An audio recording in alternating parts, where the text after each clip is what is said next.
Hey guys, I'm on my way to New Farm to pick up my guest today. He's a really well-known agent. He's been in the industry for 10 years and he just had his best year ever last year. He wrote 1.2 million in GCI. Something that you might not know about him though is that when he was in boarding school, he successfully bred Siamese fighting fish. So, let's welcome him. One piccolo latte for Dan. Scott Darwon, welcome. Mr. Argent. Thank you very There you much. go. One piccolo latte, full fat. A piccolo latte full fat, hey? Absolutely. Do you put your finger up like this while you drink it as well? Look, you can, but then you'll get ridiculed even more. Oh, So, right, okay. yeah, Well, we yeah. don't want that. So, mate, let's go for a drive around New Farm. We're in your stomping ground. Absolutely. Why do you drink, such a feminine coffee, Scott?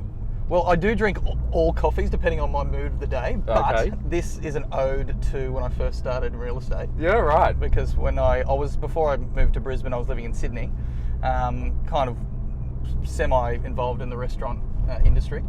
And Can you tell us about this? I basically had a failed magazine. Okay. And when I came up to Brisbane, I had my first interview with Hazley Cush and Maddie Lang. Yep. We're at Cirque Cafe. I ordered a piccolo latte, and they both had no idea what it was, and they thought I was some Merryweather from Sydney that just, drank piccolo lattes, and they gave me so much shit about it for years. And now Hazley, all he drinks is an almond piccolo latte. If you got in the car with an almond piccolo latte, I think we'd have to kick you out, my friend. What made you move to Brisbane and get into real estate? I actually moved to Sydney originally to be an actor.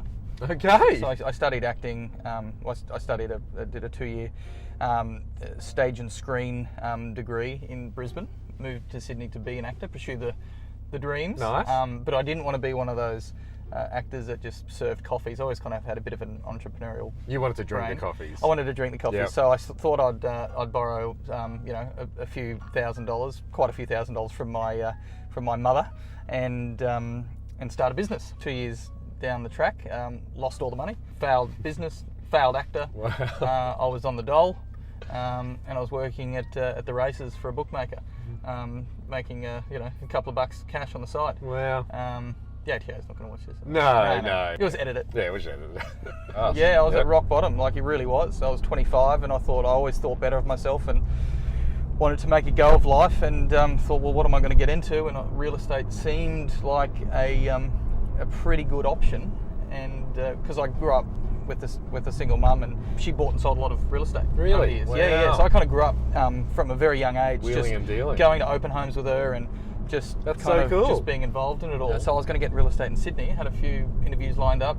Ray White, Surrey Hills, Bresic Whitney, and then I got a call from a good mate of mine to say, hey, do you want to come back up to Brizzy and hang out with your mates again? And there's a guy called Hazley Cush and Matt Lancashire that are looking for an associate. You know what? Let's have a change. Let's start afresh. Yep. And I packed up my my Mitsubishi Lancer. Yeah. And are you still driving that now, Scotty? Absolutely. So, mate, look, you're going well. You just wrote 1.2 million last year. So, mate, like, how long's that taken? What's the journey been? You started when you were 25, and So now you're what, 27? I had less hair on my face and more hair on my head when I started. Yeah, put it that fucking way. tell me about it. Tell me about it. I think it was about 26 by the time I kind of all kicked off. Yep. So I started as an associate with Matt Lancashire. Yep. So when you were working for him as an associate, what were you doing? What were you doing? On the phone. So I was green.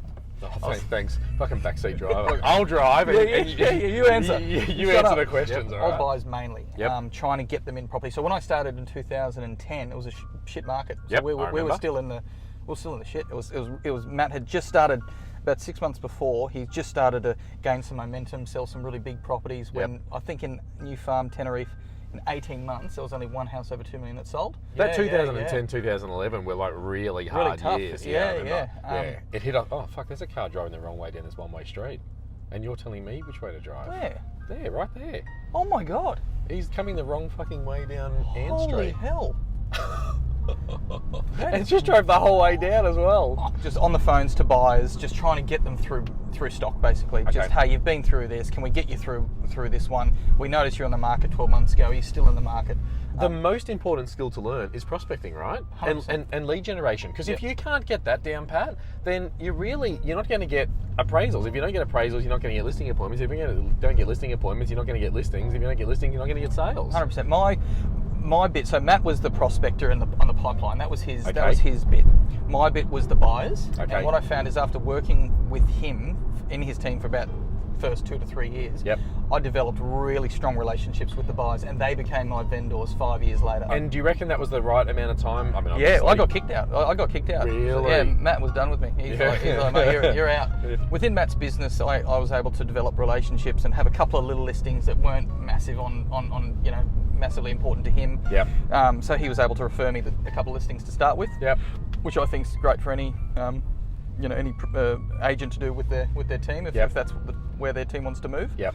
Because it's just about meeting people, right? Like you just want to get out there and one of the things I say to agents is if you're working in an office and you've got no business, just offer to open other agents' listings. 100%. Get their old OFI lists and call them. You just want to start talking to people. Yeah. I always say 20 connects a day, and I don't know, I'd be keen to hear what your method was, but mine was if I speak to 20 people a day, then I'll generate 1 appointment a day. And if I can generate 1 appointment every day, that's 5 a week. Yep. 5 a week's 20 a month. And out of 20 a month, if you're having 20 face-to-face meetings a month, you can't help but get a couple of listings, right? 100%, yeah. Was that yours kind of the same? I'm pretty different. Like Yep. I'm not. I know really, you're different. I mean, who breeds Siamese fighting fish? lonely child. Yeah, that's weird. That's actually weird. And I had a snake at boarding school. I had a pet tarantula. Boarding school's fun. I had heaps of mates. Heaps of mates, but probably no girlfriends. I'm No, suspecting. that took a while. No. Definitely took a while. With me and prospecting, like I was never one to just count numbers. Okay. I didn't. I'd put pressure on myself, which I didn't really like. Okay. But what I counted was the outcome. So if I was Okay. able to get a listing appointment or 2 or 3, brilliant. And what I'd like to call is just when you see the kitchens, like if I'm able to see 3 to 5 kitchens a week, Love it. I'm doing well and I'm doing Yep. something. Whether or not I'm making 10 calls a day or 100. For you, it's the outcome. So For me, it's the outcome, Yeah. and I've just never been one to sit there and just tick off a call here. I And love some that. people Yep. are that process driven. Yep. My mind isn't like that. I get distracted really easily. we're all different, right? So like you and I both wrote 1.2 million last year.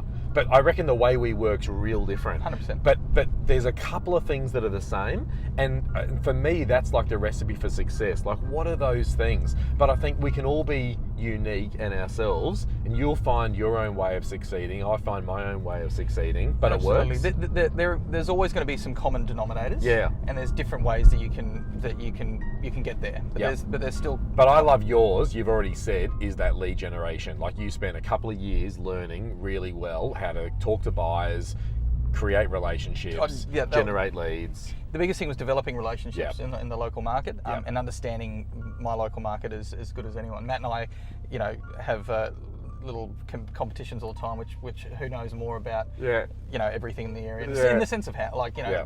square meter rates, prices, when Yeah. it was sold, Yeah. yada yada yada. Yeah. So I think that's something that the strength I've had, and I've got a lot of weaknesses, but one of my strengths is product knowledge. The value that an agent offers, in my opinion, is that they can give people so much more information. Yep. I mean, I don't know what it is here in New Farm, but like generally in Brisbane, the average person sells every 10 years. So that means once a decade, they need to become an expert on the market for about 3 months. Whereas we live it and breathe it. Yeah, we even have a high transactional Do you? rate here. I remember there was something that Jason Andrews said, and it's the difference between knowledge of the market and knowing the market. Yes. Knowledge of the market is that house sold for 1 million at auction, therefore my house next door must be worth more. Yeah, whereas knowing the market is, well, It Mr. had and Mrs. like vendor, that buyer Yeah. was in the market for 8 months, missed out on 3 or 4 different houses that I showed them. They went well and above everyone to secure that home. Yeah, because they were sick of looking. And no one else is available. So that, whilst that That's sale gold. is great for you, Yeah. that isn't, the That's silver gold. bullet. Yeah, that's gold. So, mate, share with us some tips. There's 6,000 agents in Brisbane, and only 30 of us wrote over $1 million last year. So that puts us in the top 0.5%. Wow. Well done, buddy. Oh, thank you. Yeah. So, mate, like, what have you done to get to that level? Because, you know, that's really the pin of the needle. Must say Does that lately, make sense? I mean, like the tip of the needle. Tip not of the needle, the pin of the needle, Yeah. the pointy end. The pointy end. Yeah. My big thing lately in the last few years is just developing a great team. I had a really amazing progression from when I went out on my own in 2013. Don't hit him. From 2013, I think I wrote like 220. First my year first out. year out, Yep. 220. Yep. Then I went to 400, and then I think I went to 500, and it was like 650. All on your own? Correct. Yeah, and then Fuck, that's good. then kind of went up from there. Okay. So every year I progression. This year will actually be the first time I'll probably go back in fees, which is great because I really actually want to. I've definitely made some mistakes. I stopped doing the things that got me there, you know, and we have a saying. I love that. We have the saying in the industry where success is the quickest way to failure. Yes. And it's so true, and I absolutely love it. Yeah. And you just forget that you're just a real estate agent. I've got a great team Yep. around me, amazing team. Yep. And the double-edged sword to that is sometimes you can rely on them too much, Yeah. and sometimes you can forget the power of you making the phone call. Okay, so you got a team, and that's what allowed you to accelerate? 100%. To write those figures, you need to have administrative support solely focused on you. You Yep. need to have a sales associate that you can grow. Now, Rob, who works with me, is pretty much like my co-agent now on a lot of stock. Like So he's taking buyers through? Absolutely. He Yeah. goes on listing appointments by himself now. If there's something that's not necessarily in my core area that, you know, I think he'd be great at running, then I'll just send Yep. him, and if we get it, we get it, and if we don't, we don't. So, mate, when you're not doing real estate, what are you doing?